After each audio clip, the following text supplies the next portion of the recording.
Para que serve um equipamento de raio-x? O equipamento de raio-x serve para tirar radiografias, que são como fotografias da parte interna do corpo. Através dessas imagens, é possível observar estruturas anatômicas como ossos, órgãos e vasos sanguíneos, sem precisar de cirurgia.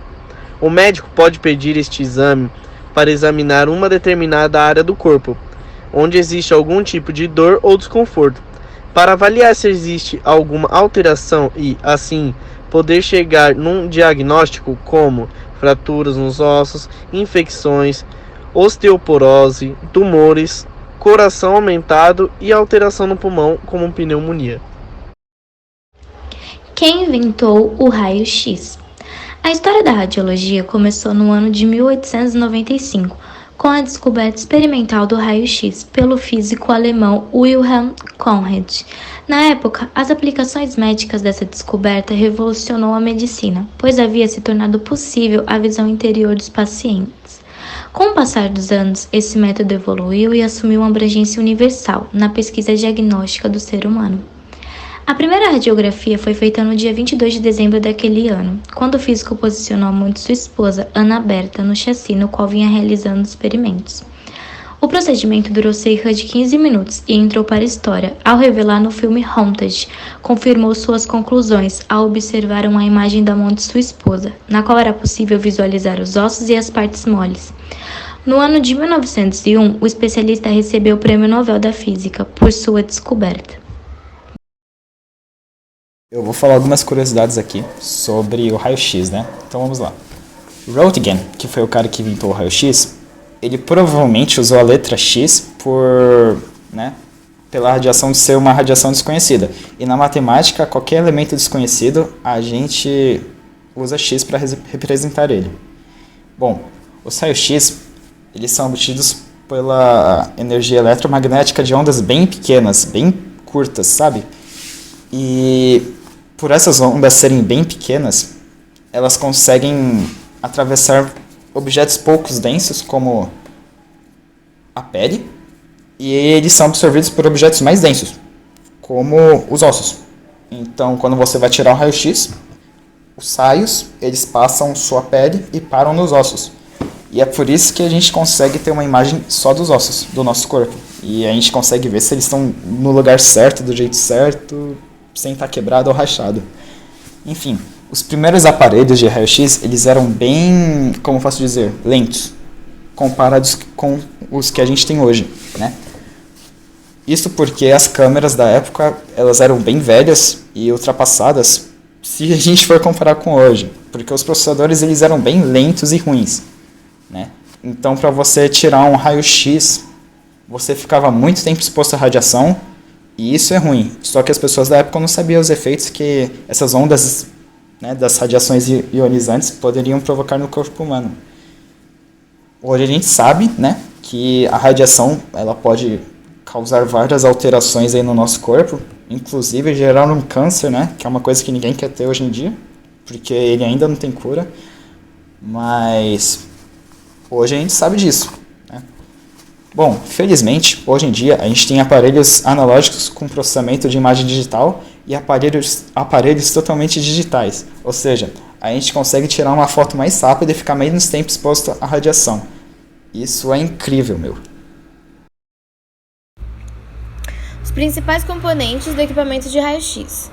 O tubo de raio-x, que é formado por filamentos, cátodo, ânodo, rolamentos do motor e outros itens, é a parte onde o feixe de raio-x é produzido.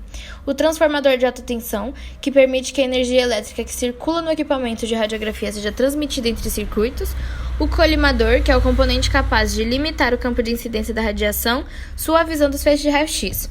E a carcaça protetora, onde sua principal função é proteger contra os danos do tubo de raio-x e outras partes, como o colimador. Ela conta com sistemas para resfriamento, já que a produção dos raios-x gera bastante calor. É um dos componentes que ajuda a reduzir a exposição do paciente à radiação, pois costuma ser forrada por chumbo. Início das consequências do raio-x. Com a realização de radiografias experimentais dos médicos, Em vários lugares do mundo, começam os relatos de queda de pelo, infecção e vermelhidão no local onde eram feitas as radiações. Ao final de 1896, 23 casos de danos severos causados por raio-x haviam sido registrados em revistas científicas. Proteção radiológica de antigamente. Operadores usavam EPIs, aventais de chumbo muito pesados e capacetes de metal. Pacientes. Não havia nenhum tipo de proteção radiológica. Equipamentos. Telas de chumbo e vidros plumbíferos. Nos dias atuais, operadores, não há necessidade de usar colete de chumbo, a menos que tenham que conter o paciente, pois tem uma sala totalmente revestida com material de argamassa baritada, ou em certos setores de imagem temos como proteção radiológica o biombo de chumbo. Pacientes usam coletes de chumbo bem mais leves do que os de antigamente, protetor de tireoide e luvas. E o equipamento? Bom, com os novos equipamentos de alta tecnologia, podem realizar exames de alta qualidade e com baixa exposição para o paciente. Como funciona a máquina de raio-x? Quando o aparelho é ligado, o gerador de raio-x produz um feixe de radiação. Essas partículas saem pela abertura no equipamento e são irradiadas até atingir a parte do corpo que será examinada. Em seguida, a radiação atravessa o corpo do paciente e uma parte dela é absorvida pelas estruturas anatômicas. Os raios não absorvidos se chocam contra uma chapa feita de material sensível à radiação, que pode estar sobre o paciente ou atrás da parte do corpo estudada. É neste momento que as imagens são registradas. Nos aparelhos convencionais, será necessário revelar um filme para ver as imagens. Já na radiografia digital, será direta ou indireta. As imagens serão formadas por pixels. A versão indireta usa uma chapa eletrônica para registrar as imagens que em seguida são escaneadas para visualização no computador. Na radiografia digital direta, a chapa sensível envia os dados diretamente ao computador, que possui um software específico para transformar as informações em imagens. It contains a pair of electrodes or conductors called a cathode and an anode. The cathode is a filament that releases energy with the introduction of an electrical current, much like that of a light bulb.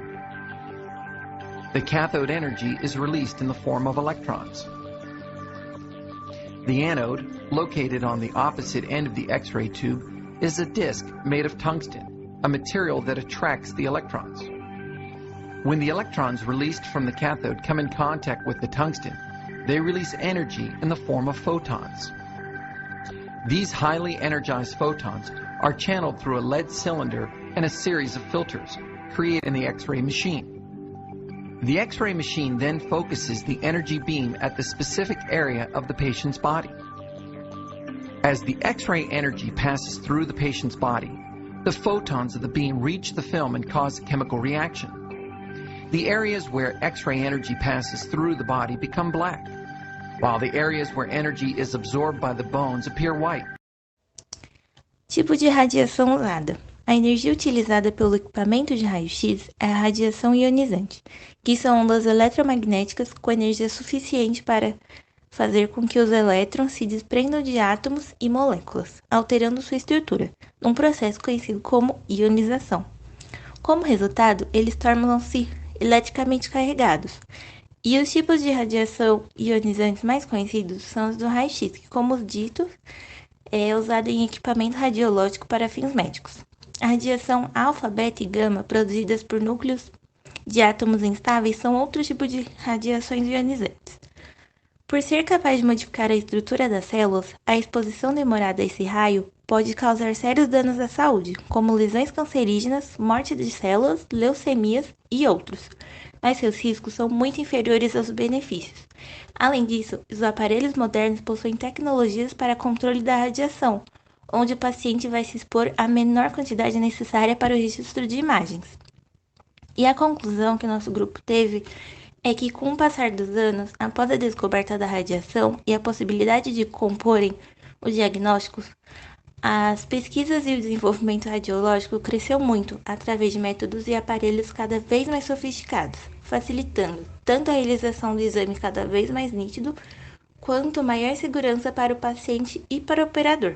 Com tanta evolução, ainda torna-se necessário a continuidade das pesquisas para ter uma ampliação de visualização das estruturas corporais, para ter um diagnóstico melhor.